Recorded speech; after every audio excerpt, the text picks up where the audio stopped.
अस्सलाम वालेकुम। आज हम बात करेंगे अपने बायोलॉजी कोर्स के हवाले से और बायोलॉजी कोर्स के हम पहले बात करेंगे बॉटनी पार्ट की।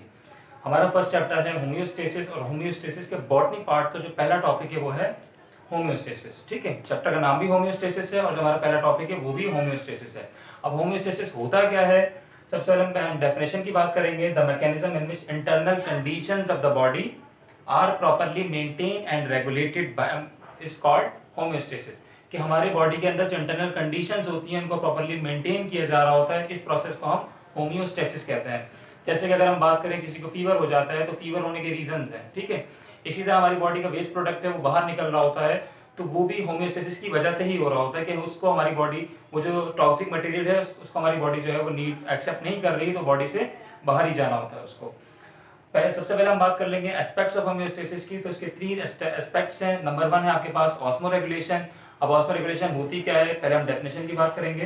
The regulation of osmotic pressure of cell determined by the relative concentration of solute in water. अगर हम बात करें सेल की, तो सेल हमारे पास क्या होता है, सेल हमारे पास उर्दू में तर्जुमा सेल का खलिए, ठीक है, और सेल से हमारी बॉडी मिलके बनी होती है। अगर हम किसी भी सेल की बात करें तो उसमें सॉल्यूट होता है और वाटर होता है, दो चीजों से मिलकर सेल बनता है। अब आपके पास ऑस्मो रेगुलेशन क्या होती है, osmo regulation solute and water की मेंटेनेंस के। उस सेल के अंदर ऐसा तो नहीं है कि एक्स्ट्रा अमाउंट ऑफ सॉल्ट आ गया, ये इसी तरह एक्स्ट्रा अमाउंट ऑफ वाटर आ गया। दोनों सूरत में अगर एक्स्ट्रा अमाउंट ऑफ वाटर आ गया तो भी सेल उस सेल से बाहर आएगा, और अगर एक्स्ट्रा अमाउंट ऑफ सॉल्ट आ गया वो भी उस सेल से बाहर आएगा। तो इस प्रोसेस को हम कहते हैं ऑस्मो रेगुलेशन। और यहाँ कहा जा रहा है ऑस्मोटिक प्रेशर, तो एक खास तरह का प्रेशर होता है सेल पे, उसको हम जो है वो ऑस्मोटिक प्रेशर कह रहे होते हैं। ये हम आगे डिटेल से पढ़ेंगे कि what is osmotic pressure. Next definition हमारे पास एक्सक्रीशन। एक्सक्रीशन हमारे पास क्या होता है, the process in which extra harmful toxic substances are remove from the body.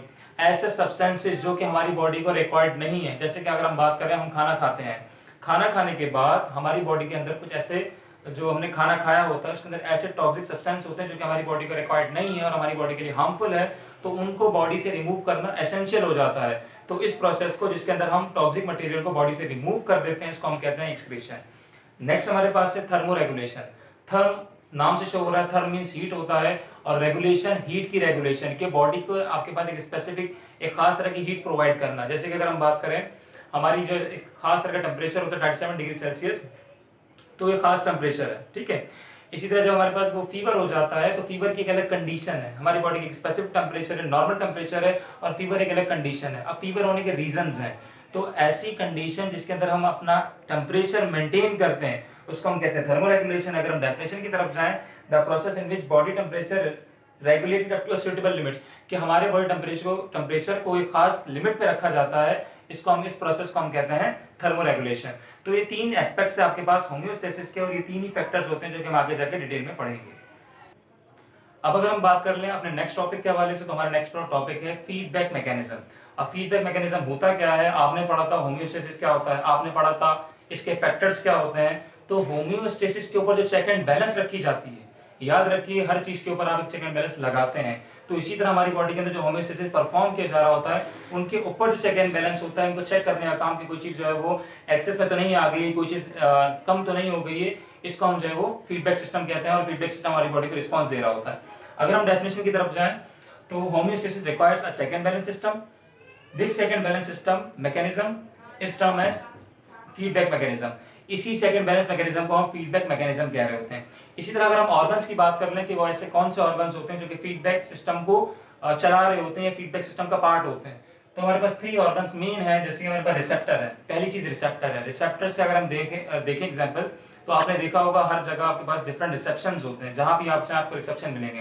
Reception से मुराद क्या होती है, वो जगह जहां से आपको बेसिक इंट्रो मिल सकती है, जहां से आपको बेसिक इन्फो मिल सकती है। लेकिन अगर हम बात करें रिसेप्टर्स की, तो the organs receive any change in the internal environment of the body. हमारी बॉडी पे, पूरी की पूरी बॉडी के अंदर डिफरेंट रिसेप्टर्स होते हैं, हमारी ब्लड वेसल्स में होते हैं, हमारे बॉडी पार्ट्स में होते हैं, हमारे हर एक पार्ट में होते हैं रिसेप्टर्स। और उन रिसेप्टर्स का काम क्या होता है कि वो बॉडी में जो भी चेंज आ रहा होता है उसको वो देख रहे होते हैं, उसको वो मॉनिटर कर रहे होते हैं, ऑब्जर्व कर रहे होते हैं। नेक्स्ट नंबर पार्ट हमारे पास है control system, central control system. अब रिसेप्टर ने अपना काम कर लिया, ऑब्जर्व कर लिया। रिसेप्टर ऑब्जर्व करने के बाद एक खास तरह की कमांड को अपना मैसेज दे रहे होते हैं, इसको हम कहते हैं सेंट्रल कंट्रोल सिस्टम। अगर हम डेफिनेशन की तरफ जाएं, तो the receptors transfer messages to control system such as brain and hair in animals. जैसे कि अगर हम बात करें, फॉर एग्जांपल अगर ये आप हैंड देख रहे हैं यहाँ पे, अगर आपको टच किया जाए या आप खुद ही अपने हाथ को अगर टच कर रहे हैं यहाँ पे, तो आपको जो महसूस हो रहा है, देखिए यहाँ जो रिसेप्टर्स हैं और रिसेप्टर्स जो है मैसेज दे रहे हैं ब्रेन को, ठीक है। तो यहाँ हमारे पास क्या हो गया कि रिसेप्टर काम क्या है, ऑब्जर्व करना, मॉनिटर करना, मॉनिटर करने के बाद जो मैसेज पहुंचाना है वो सेंट्रल कंट्रोल सिस्टम तक पहुंचाना है। अब central control system spinal cord भी हो सकती है, जो कि आपके पास ब्रेन का नीचे वाला पार्ट है, और इसी तरह ब्रेन भी हो सकता है। हायर एनिमल्स में हम ब्रेन की बात करते हैं। नेक्स्ट हमारे पास इफेक्टर। अब रिसेप्टर ने अपना काम कर लिया, मॉनिटर कर लिया और मॉनिटर करके मैसेज पहुंचा दिए। सेंट्रल कंट्रोल सिस्टम ने भी अपना काम कर लिया, देख लिया कि भाई ऐसी कौन सी गलतियां जो कि हो रही हैं या कोई चीज एक्सेस में है तो वो भी इन्होंने बता दी। अब सेंट्रल कंट्रोल सिस्टम अगर कोई मिस्टेक हो रही होती तो वो कैसे सही करता है, वो इफेक्टर के थ्रू सही कर रहा होता है। जैसे कि अगर हम बात करें इफेक्टर्स की, the control system decide appropriate response and send its instructions to some other organs called effector।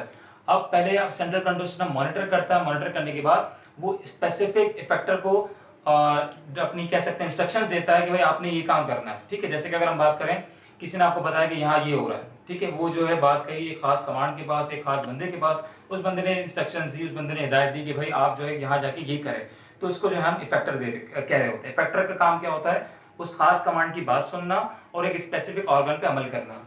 Next हमारे पास है which could play role in bringing the target substance back to normal.